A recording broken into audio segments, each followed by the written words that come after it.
Hello and welcome to 4 Wales, See Wales. I'm Will Hayward. I'm Robin Morgan. I'm Owen. It is a special day, not just because I am beginning the intro, but also because it is the 100th episode of the 4 Wales, See Wales podcast, a centenary. For 100 times we have wandered into the Heyman studio, sometimes Royal Welsh, sometimes the Senedd, to talk absolute twaddle about Welsh politics, and yet people eat it up because no one else is doing it. Hats off to you, Wales cast.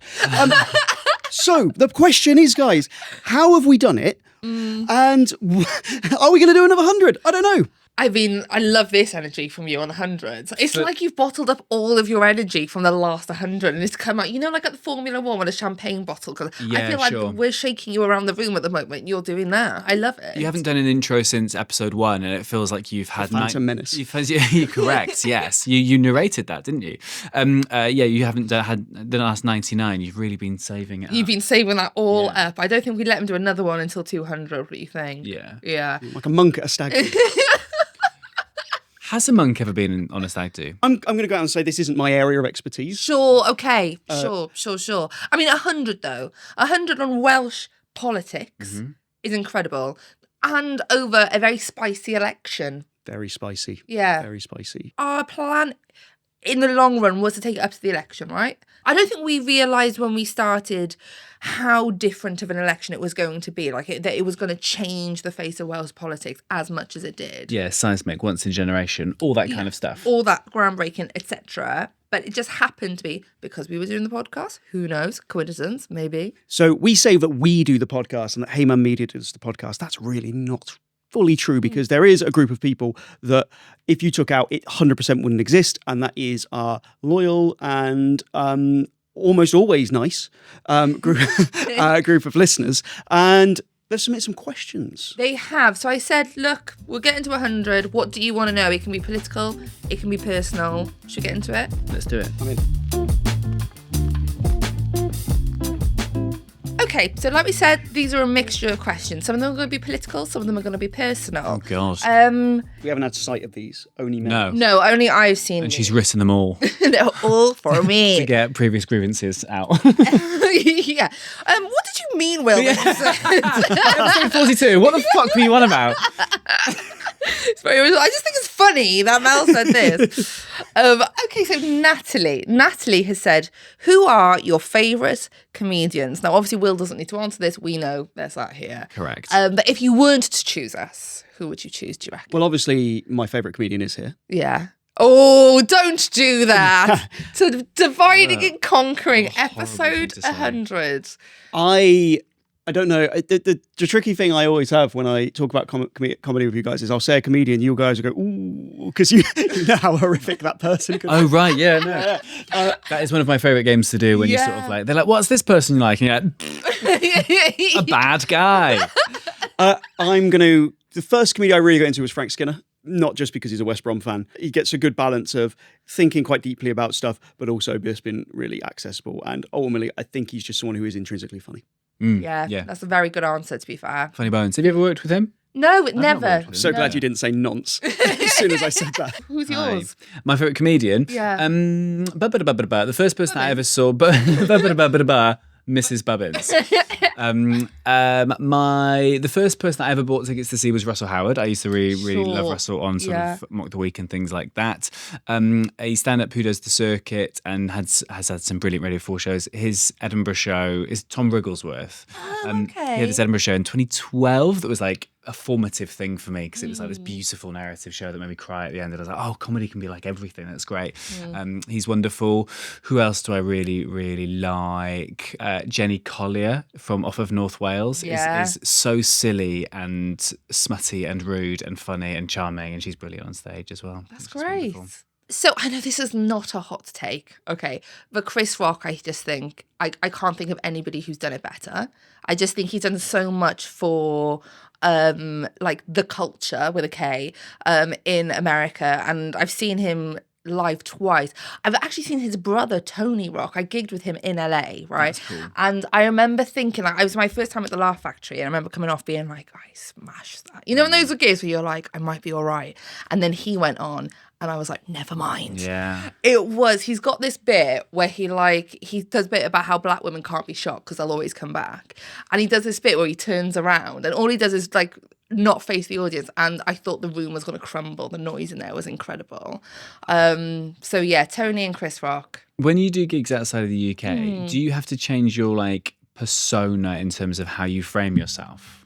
A little bit, yeah. Do I ham up the Britishness? Yes. But also I'm finding, like, in America, they love Wales. They know who Wales is now because of... Wrexham. Yeah, they love Wrexham. I think I've got an attitude here. Do you know what I mean? Like, whereas there, they love friendly, you know, I'll be like, oh, I'm from Wales. They're like, yeah! Like, they're all clapping. Whereas normally, you know, you go to a town here and rip the shit out of it. If I was to do that in America, they'd be like, what are you doing to our home? Yeah. Fascinating. I like it. Good answers, guys. And very varied, actually. Okay, so... Hugh Cook has said, there were 96 members of the Senedd elected. Which 4 people in the world would you add in there to make it 100? That's a really nice Welsh-focused version of Dream Dinner Party guest. Yes, I love it. That's great. What a great question. Do you want to have a stab at it first? 4 people who need to enter the Senedd. Should we all have one each and then like a bonus one in the middle? Oh, that's fun. Yeah. Okay. I feel like we're lacking a little bit of star power. I think sort of parachuting in a celebrity, I think, could be quite fun. Oh, sure, like a Gemma Collins, or that's fun. More of a Borders. I think hey, Vorders, yeah. Well, they'd have to live in. Does Vorders? I don't want you to give out her postcode, Will, but does Vorders live in Wales? She lives in Bristol. Oh, I'm gonna weaponise her property portfolio against us so fucking badly. The thing is, though, annoyingly, she could parachute in. Yeah, literally. I mean, Gemma Collins did parachute, unless she refused to jump out of the plane. She refused to do it. Vorders, I think the Senedd would be a great building to jump into. You could literally like smash through the roof. She could break the glass ceiling. Yes. Vorders. Okay, Vorders is doing it. Carol Vorderman. She's in.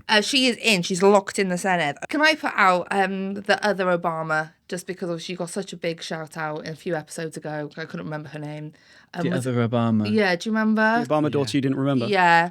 No, actually, you didn't not remember them. You said you would replace them. Yeah, her. How does Mel put up with us, Robin? Yeah. Do you know her name now? No.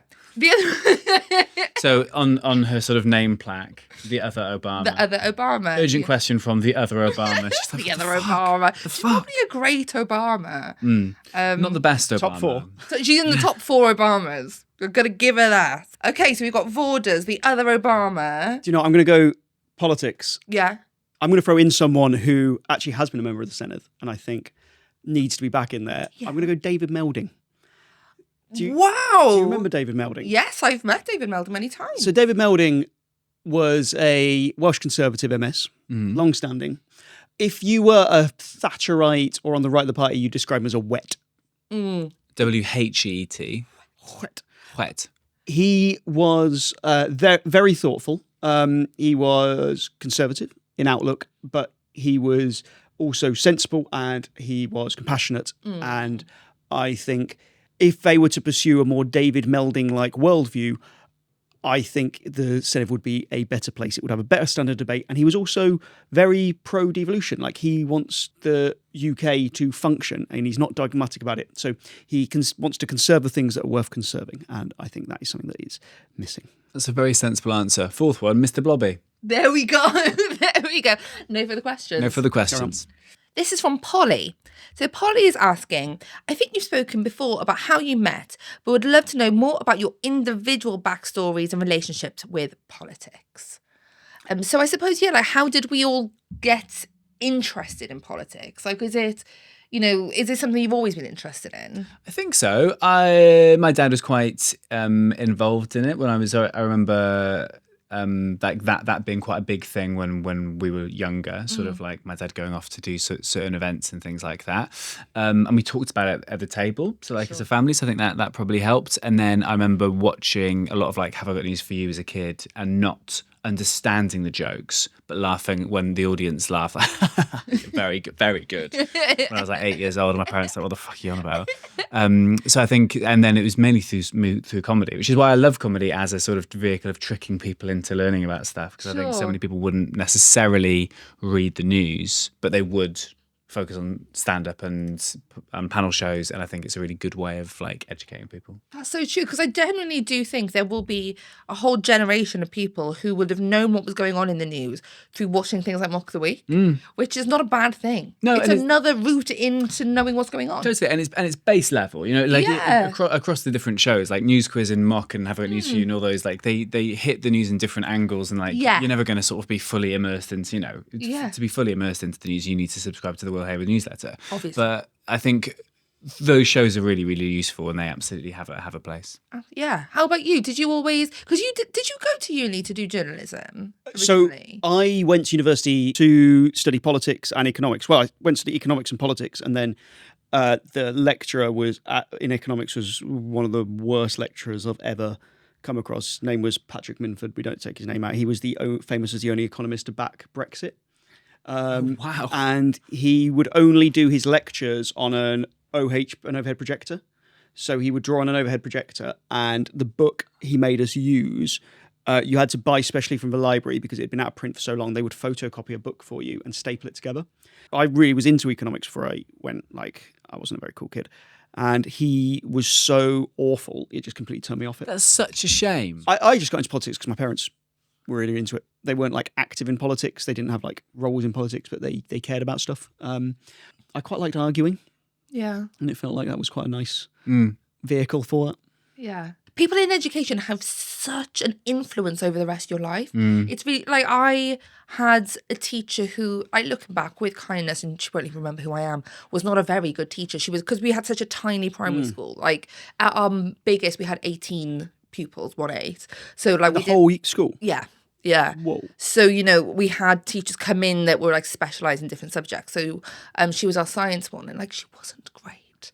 And because she wasn't great, my whole life I thought I'm also just bad at science. Yeah. Because I didn't understand her way of teaching, you know? That's really interesting. Yeah. I mean, I was really, for economics had just come out, the book. Like, I was really into how applying like the theory of economics to like the world. And I was really interested in it. Literally did half a term with him and was like, this is the worst thing I've ever done.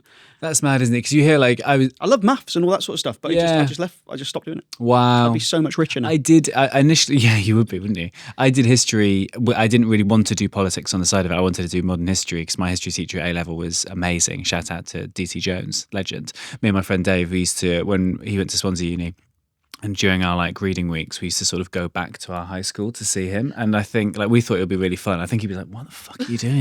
You're in you're in Freshers Week. Why are you not meeting new people? You absolute virgins. Go and shag girls. Go and shag girls. I know, so we want to see you. We loved it. So you were legends. Yeah, we loved it. Great. Yeah, that's so sweet. That's great. This is a great question from Sean David. Is there a space for another Welsh-only party that's pro-Devo and maybe pro-indie, but different to Plaid? Very, very good question. Somewhere glad going, what about us? Okay. So there are several minor parties in Wales which are pro-indie in terms of their outlook. Greens? Well, yeah, the Greens, yeah, absolutely. Yeah, I actually even big wasn't one. thinking of the Greens Yeah. then. But I wouldn't say they're a parochial one. I was thinking of really small parties. Like sure, really small, like, kind of almost one-man band. Like, I definitely think there is. I think the challenge we have in Wales, because the big fault line now in Wales in terms of identity is kind of a distinctly kind of British, more unionist isn't the right word because not everyone on the left is pro-indie. There definitely should be space for another party in Wales occupying that centre-right ground. I think there is room for that. The challenge will be is that people who tend to occupy that ground tend not to be as enamoured with devolution. Sure, yeah. So that's more the gap. Because I suppose actually there isn't a gap really in terms of pro-Devo, pro-indie. When you think that like what an impact the Greens had in this election. I know it was a disappointing night for them, but they still were a big part of the conversation. Yeah. So, they did have an impact in the election. Whereas, like you say, there is a gap actually for slightly right of centre politics in Wales, but then they might not be pro-Devo. This is what was so weird about the Welsh Lib Dems going into the election, because the Lib Dems, their overwhelming thing is this idea of federalism and a more federal Wales, and actually that's something they used to really own. But on every other page of their manifesto for Wales, they were just like, we oppose independence. We oppose independence. We don't like independence. And of course, they're not a pro-independence party, but the idea of federalism and stuff should be what they were pushing. And I think that because the Lib Dems haven't really worked out what they are under Jane Dodds, like, I think that is where there's a gap. I think the biggest gap in Wales is just like more sensible and reasoned discussions around stuff. But ultimately, as we were saying, because there's a space on the centre right, potentially, but because people there probably aren't pro-indie, I don't know what gap there would be for them. I also wonder if Plaid are going to be as left-leaning as we perhaps think. Like now that they are actually in power. Because I don't think they've always, obviously it's changed under different leaders, but I don't think they've always been the leftiest of left party, realistically, anyway. Oh, yeah, you're bang on. I mean, they really weren't, like, at all. So some research from More in Common, the polling company, before the election, looked at basically Plaid's votes. The voters they are getting have shifted to the left. It doesn't mean that their voters have shifted to the left. They're picking up more votes on the left. But a lot of people who maybe are more rural, who are more kind of conservative in outlook, used to vote Plaid and maybe now have gone towards reform. So that is the kind of place where Plaid might have lost some votes to reform, probably the only area really.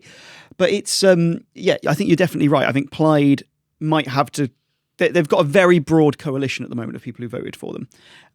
I think it would be a mistake for them to court right-wing votes. I think that it's a risk for them of going too left, even though I think sometimes the left and right distinctions aren't that useful. But yeah, no, I think it's an interesting discussion. Yeah. So this is a question from Tristan Bevan, who has said, who has been your favourite politician to interview so far? Also, if you could get anyone on the show, who would it be? Please say Count Binface. I mean, if the bin wanted to join. Yeah. To be honest, we could quite easily just like put a bin on producer Daryl and sit him there. No one's gonna Who's gonna know? No one's gonna check. I'll do mine quickly. My favourite, I think, was James Evans, simply because it's really important. An important part of scrutiny is having people to commit to things and to say things, and then to holding their future actions accountable to that. What was really interesting about when James Evans came on, and fair play to him for fronting up and coming on, good on him for that. And asked to come on, I believe. Yeah.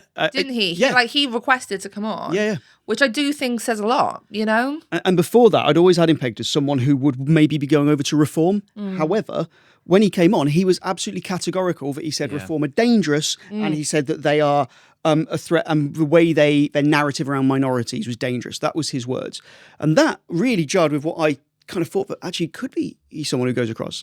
But I thought, you can't say that and then go across. And of course he did. And the plot twist of all plot twists. And we all remember where we were when James Evans left to go to reform. Yeah, and I think it wasn't 9/11. It was the Welsh 9/11. A second Tory is defected.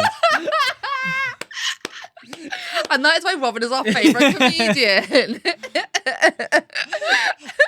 How we talked to him then set up a lot of the discussion, the narrative for that moment. And the other thing I'd compare with Drakeford saying he said it on this pod first, we've got too many hospitals in Wales. Yeah. And that went everywhere, and that was still something that was discussed in the election. The politician I'd most like on is Andy Burnham, because I think ultimately he is going to be the most powerful man in the country, and his decisions will have an intrinsic impact on Wales. And I think it's important to question people who have power over our listeners.